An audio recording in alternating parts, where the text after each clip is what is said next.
besar dan ajaiblah karya-Mu. Adil dan benarlah jalan-Mu, Raja segala bangsa yang maha kuasa. Mulia nama-Mu, besarlah, besar dan ajaiblah karya, adil dan benarlah jalan-Mu. Terima kasih Tuhan Yesus, Kau Raja Tuhan, Raja segala bangsa yang maha kuasa. Mulia nama-Mu, layaklah segala bangsa sujud kepadamu,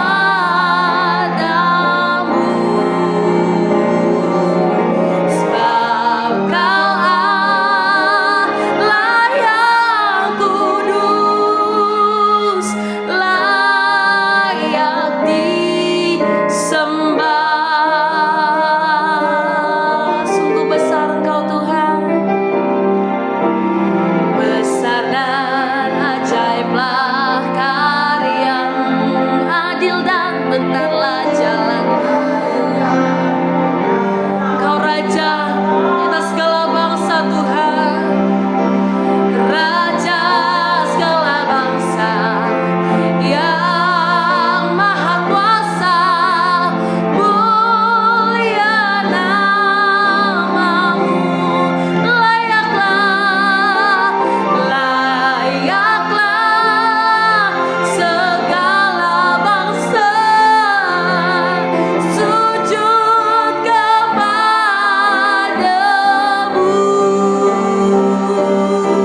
sebab Kau Allah yang kudus, layak disembah. Layaklah segala bangsa sujud kepadamu,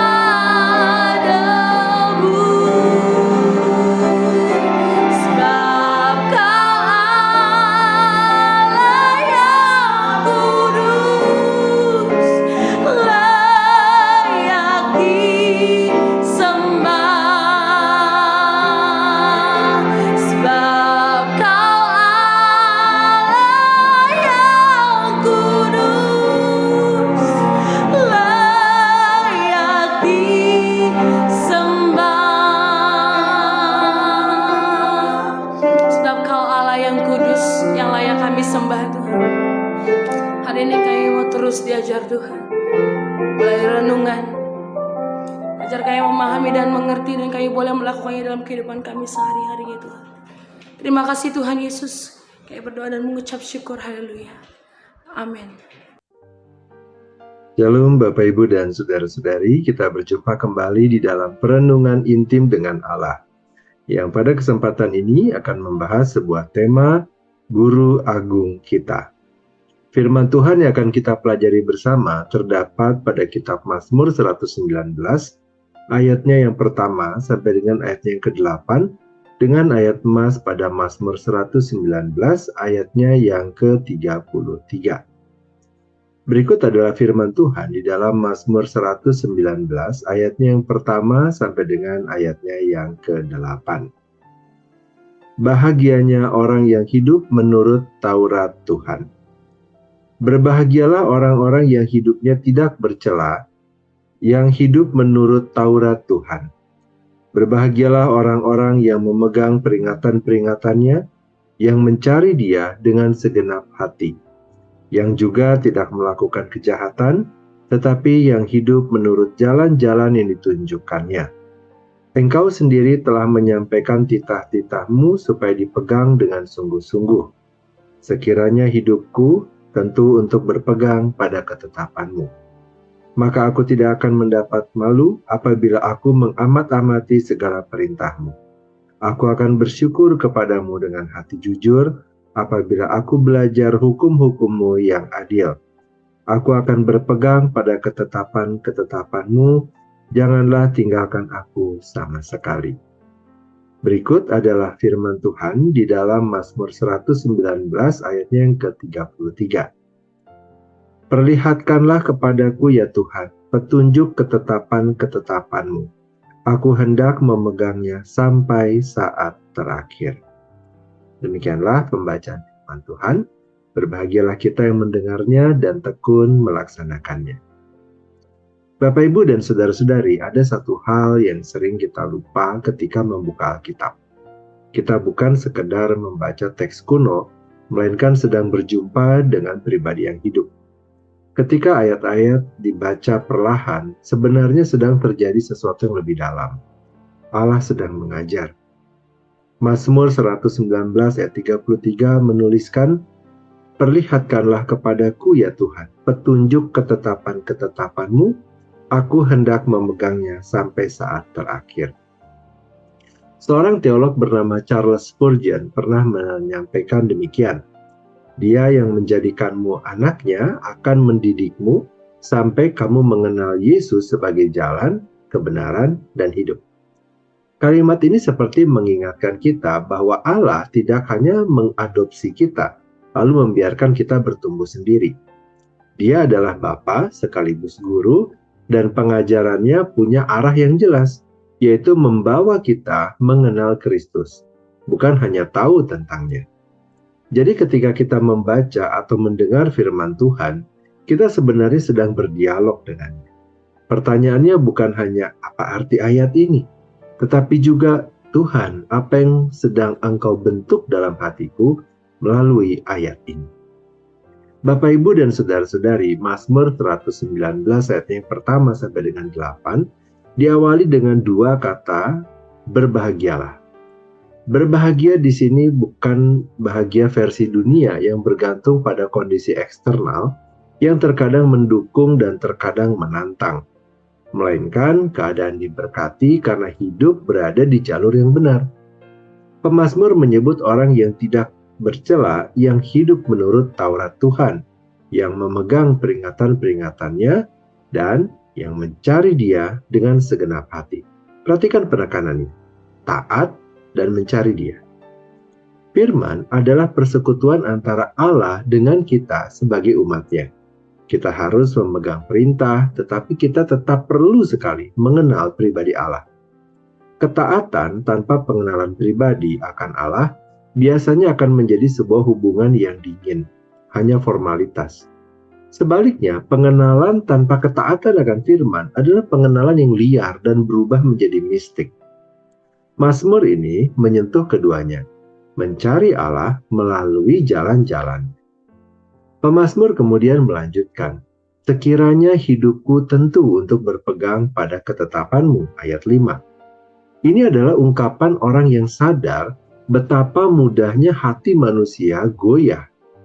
Kita mungkin mengira masalah terbesar hidup rohani adalah kurang informasi, kurang pengetahuan, padahal seringkali bukan itu. Informasi bisa melimpah, tetapi kemauan kita lemah. Kita mungkin hafal banyak ayat firman, tetapi hati kita mudah tawar hati. Karena itu pemazmur berdoa, janganlah tinggalkan aku sama sekali, ayat 8. Kita dipanggil untuk taat, tetapi kita sangat memerlukan pemeliharaan Allah.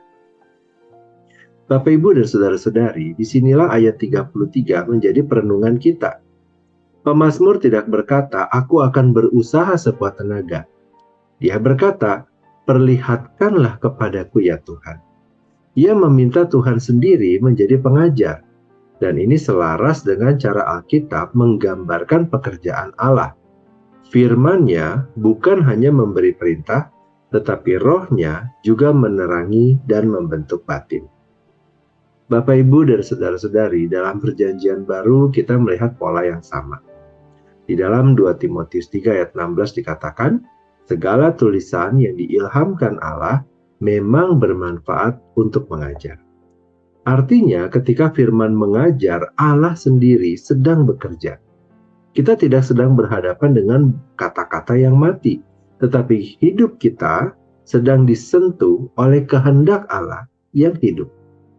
Pemazmur memohon supaya Allah bukan hanya menunjukkan jalan, tetapi juga meneguhkan hati untuk menjalaninya. Bapak, Ibu, dan saudara-saudari, pengetahuan tanpa perubahan hati hanya akan melahirkan dua jenis orang, yang sombong karena merasa paham, atau yang putus asa karena merasa tidak sanggup. Namun firman yang diajarkan oleh Allah sendiri menghasilkan kerendahan hati dan pertumbuhan.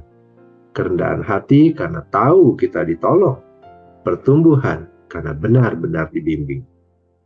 Spurgeon mengaitkan didikan Allah dengan pengenalan akan Yesus sebagai jalan dan kebenaran dan hidup. Yohanes 14 ayat 6.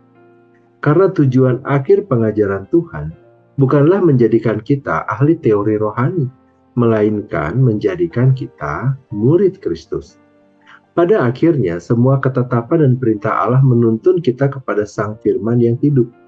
Jika firman membuat kita semakin mengenal karakter Yesus, kelembutannya yang teguh, kekudusannya yang mengasihi, ketaatannya kepada Bapa, maka kita sedang diajar dengan benar. Tetapi jika kita membaca firman dan hanya menghasilkan senjata untuk menyerang dan menghakimi orang lain, itu tanda kita sekedar tahu firman, namun tidak sedang berdialog dengan Tuhan. Karena itu mari datang kepada Tuhan melalui pembacaan dan pembelajaran firman Tuhan dengan sikap seorang murid. Bukan murid yang pasif, tetapi murid yang memiliki kerendahan hati, berserah untuk dididik, dikuatkan, dituntun oleh Tuhan melalui firman-Nya. Ada kalanya Tuhan mengajar dengan menegur, kadang dengan menghibur. Bisa juga dengan membongkar motivasi yang selama ini kita rapikan agar tampak rohani. Tetapi guru agung kita tidak mempermalukan murid-muridnya. Ia memurnikan kita. Ia tidak hanya menunjukkan jalan, ia juga berjalan bersama dengan kita di jalan itu. Sebab Allah yang menjadikan kita anak tidak akan berhenti mendidik. Ia akan terus membentuk kita. Kristus adalah jalan kita, kebenaran kita, dan air hidup kita. Itulah pendidikan ilahi. Bukan sekedar membuat kita lebih baik, tetapi membuat kita lebih serupa dengan Kristus sampai kita kembali kepada Bapa. Mari kita berdoa. Bapa yang baik, kami berterima kasih dan bersyukur kepada Tuhan atas firman Tuhan dan renungan yang telah kami dengar pada hari ini. Firman Tuhan adalah firman yang hidup dan membentuk hati kami sebagai anak-anak-Mu. Ajarlah kami ya Tuhan untuk melihat dan memahami ketetapan-ketetapan-Mu, agar kami tidak hanya mengenal kebenaran, tetapi menjalaninya setiap hari. Bentuklah kami melalui firman-Mu, agar menjadi murid-murid Kristus yang rendah hati, yang mencari Engkau dengan segenap hati, yang mengasihi perintah-Mu karena kami terlebih dahulu dikasihi, dan yang bertumbuh semakin serupa dengan Putra-Mu terkasih, Tuhan kami Yesus Kristus. Terima kasih Bapa, kini kami kembali memohonkan kepada Tuhan, kiranya Engkau memberkati kami dengan segala kebaikan dari Allah Bapa, cinta kasih dari Tuhan Yesus, serta persekutuan dengan Allah Roh Kudus yang menyertai kami, sampai kedatangan Tuhan yang kedua kali menjemput setiap kami. Terima kasih Bapa, di dalam nama Tuhan Yesus kami berdoa. Amin. Demikianlah pembacaan firman Tuhan dan perenungan intim dengan Allah pada kesempatan ini.